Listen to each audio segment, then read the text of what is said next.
gjitha pjesë të asaj aleanse që quhet BRICS, edhe që administrata aktuale amerikane, që në fushatën e vjetshme, ka konsideruar si objektiv kryesor të saj që të ridimensionojë fuqinë ekonomike, ushtarake dhe politike të BRICS-it. Ilir, në këtë betejë u pa që u përdorën shumë aeroplan apo edhe dron me teknologji qoftë perëndimore nga ana e Indis apo me teknologji kineze nga ana e Pakistanit. Pas përfundimit të betejës, Pakistani e shpalli fitoren. Si e vlerësoni ju ballafaqësimin e dy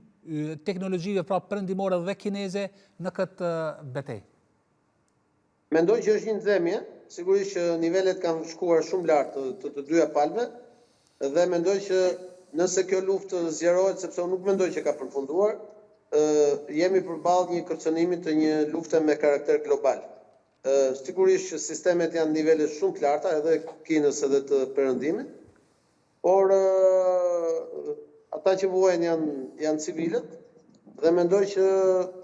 jemi realisht në nivelet e kalimit të limitit të një lufte globale,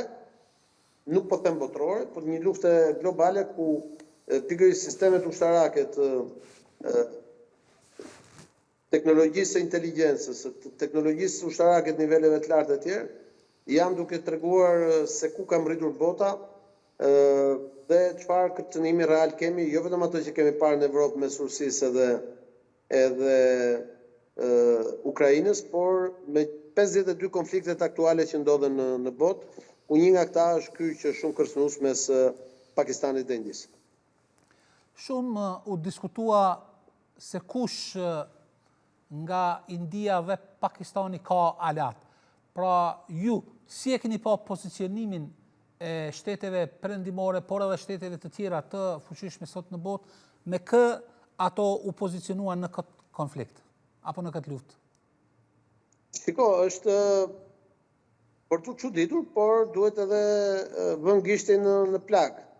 Këto aleanca ndryshojnë, vinë, europianët kanë luajtur edhe me Indinë edhe me Pakistanin, amerikanët kanë luajtur edhe me Indinë dhe me Pakistanin për shkak të rolit të tyre historik. Sigurisht që Kina e sheh Indinë me shqetësim edhe